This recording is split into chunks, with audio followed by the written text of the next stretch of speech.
What is going on, boys and girls of YouTube? So today is the last of the top 5 videos. We are doing your support gods, what you need to be playing to win your games, to help your team do the most in your role, and just what's really doing well right now in terms of gameplay and wins. And we're just going to jump right into it. Don't want to leave you guys just waiting, wondering what it is.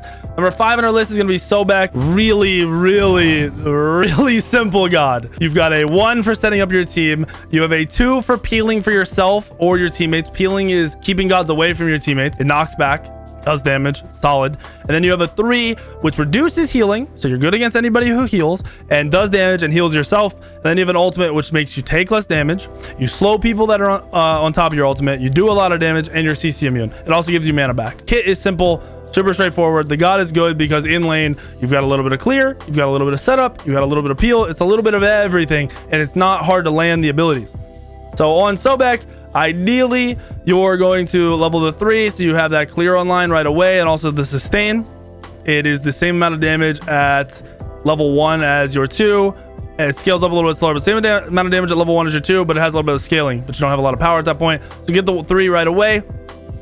If you're looking for kills and potential damage, you're going to level the 1, meaning you have a highly aggressive duo lane. You will level the 1 here.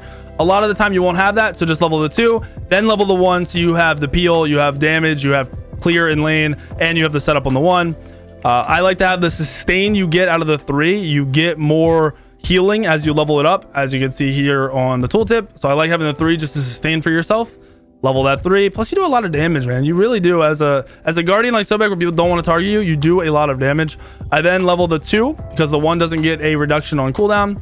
And then leveling the ult is actually really nice, just because you slow more, so it's more of a setup and you do a little bit more damage. So I like leveling the ult. You can level the 2. It really doesn't matter. It's hard to level the wrong abilities on Sobek, like nearly fucking impossible.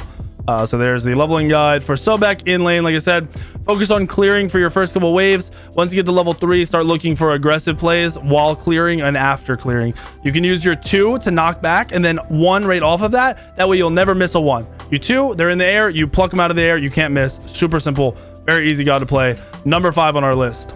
Number 4 on our list is going to be a warrior. It is going to be Horus. Horus is just very safe in general. He's got a knock up, he's got a stun, he's got a 3 to heal his teammate and to disengage. So you have a disengage built in that also buffs your teammates and gives them protection buff and heals them. So you will level the 1 just for the updraft, the damage, the clear potential you get out of the 1, especially on the purple buff. You're then going to level your 2, get your 3 online so you have heal and you can disengage if you're ever out of position. I max the 1 outside of that. Your ultimate is used for engages, disengages, and just getting around the map really easily and moving your team around the map. Level that 1 whenever possible. Level the 3 whenever possible so you have more of a heal. Then level that 2. Then level that ultimate.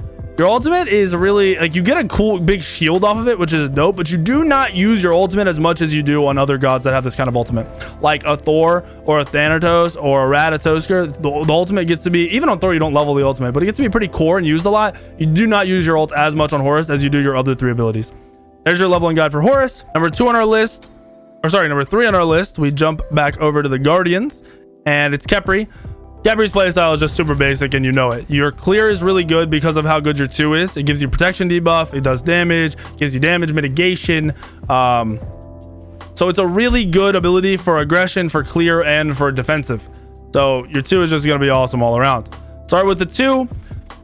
Then you're level the 1 so you can clear the wave and poke and set your ADC up in lane. Then you're level the 3. It's also going to be used for clear or just setup and rooting and poking, so you can 3, 2, 1 people and do a lot of damage.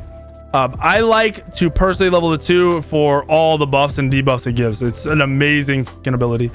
And then your ultimate is just, it's what you are. It's why you are in the game. It's so you can save your fucking carries and they can keep carrying you.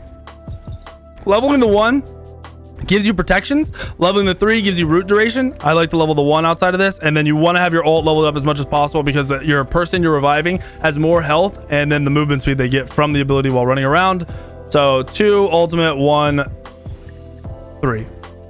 Simple, easy, not difficult. Laning wise, focus on clearing, then focus on setting up your ADC, and then in team fights you peel for your squishies. If you are engaging a fight with a blink 1 or something, that's dope, or just setting up with a root and then playing that middleman so you can help peel if anyone dies past you. And then your ultimate, just make sure you're ultimating that carry that is getting low. Keep them alive. Don't fuck up. Don't stand on top of them when you're trying to ultimate. Give yourself some space. Use the ultimate properly. That's number 3 on our list. Number 2 on our list is another guardian. It is Ganesha. Ganesha is just possibly one of the most annoying gods in the world. You can't steal kills from your team, which is awesome. You do a ton of damage out of just your 1-3 ultimate combo, and then your 2 is a silence that gives protections. The god's kit is ridiculous. Level your 1 for clear, level your 3 for setup, level your 2 for peel and for interrupting abilities that are channeled. Your 2 is awesome. It is an amazing thing to have while you're engaging in a team fight. You 3 in, and then you just silence a bunch of people, and they can't do anything about it. It is so annoying to play against a Ganesha when you're a god being silenced and you're just trying to do anything. Level that ult 1 whenever possible, so you are doing a lot of damage. It's just a great ability to level up. And then I level the 2 when I'm playing support because of the protection bonus that you're getting. It's just good to be tanky. While channeling, you silence enemy gods and a cone in front of you, increasing physical and magical protections for all nearby allied gods. So not just you getting the protections, your teammates are getting those protections. 60 protections is a lot of fucking protections. I then level the ultimate because of the protection reduction and the damage. I like having the ultimate leveled up. So boom, there is your full kit. 3 is the last ability you prioritize. It's cool doing the damage, but it's not important. Your play style is get up in their fucking face, start fights with the ultimate, set your teammates up, do a lot of damage. Congrats, you're playing the best guardian in the game. Number 1 on the list for you to get yourself victories is Hercules. Remember, all builds are on smitesource.com. Go to SmiteSource for any builds you need. You guys should know that by now. But Hercules in general, your playstyle is I am fucking scary as hell for the first 10 levels of the game.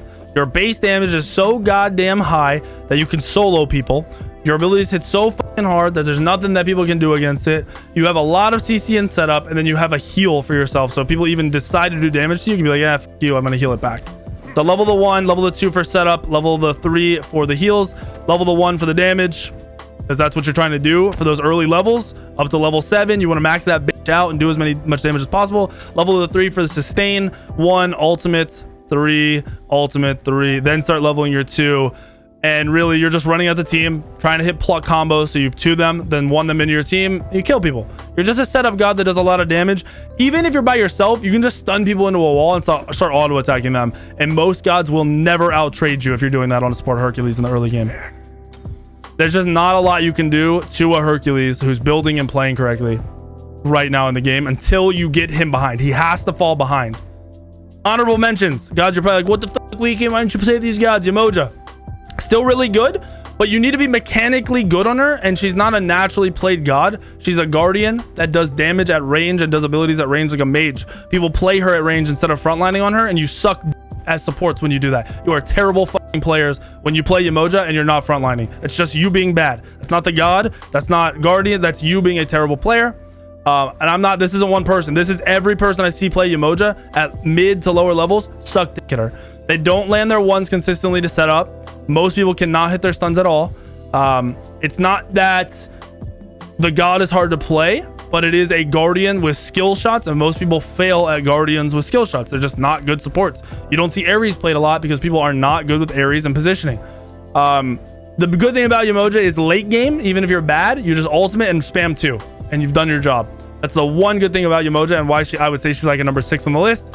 Outside of that, Geb, just a safe guardian to play. Cerberus, an aggressive, really strong guardian to play. And Kabrakan. Well, actually, this is a lot of mentions. Kabrakan, another aggressive guardian. So if you know your matchup, these are 2 good gods to look at playing. Cthulhu does well as a support, but not fucking broken insane, just pretty strong. I'd rather see him in the soul lane. And Fafnir with all the auto attack gods is another god you want to look at playing. I know I mentioned a lot of guardians, but these are like 5 that are good and fit different play styles and just might not be as consistent all the time. You really have to know either how to play the god or when to play the god to get away with playing them. Hopefully this video helped you guys out. Crank this one out a little bit quicker. Remember, hit the subscribe button for this channel. Check out my other gaming channel and my vlog channel. Please go subscribe to those. I mean, the vlog channel is just life. I just want to share the things I'm doing outside of gaming with you guys, things you hear me talk about, you'll get to actually see a little bit of. And then if you have any questions, you want to ask anything about a specific guardian or why I didn't say something or why something isn't played as much, drop it in the comments. Let me know what you guys are thinking. If you guys want me to do more of these videos, more of the, hey, a patch just hit or ranked is about to reset, this is what you should be playing, let me know. If I hear good feedback and I see lots of likes and I know you guys want it, I'll just keep cranking this stuff out for you guys. See you all in the video later today and tomorrow.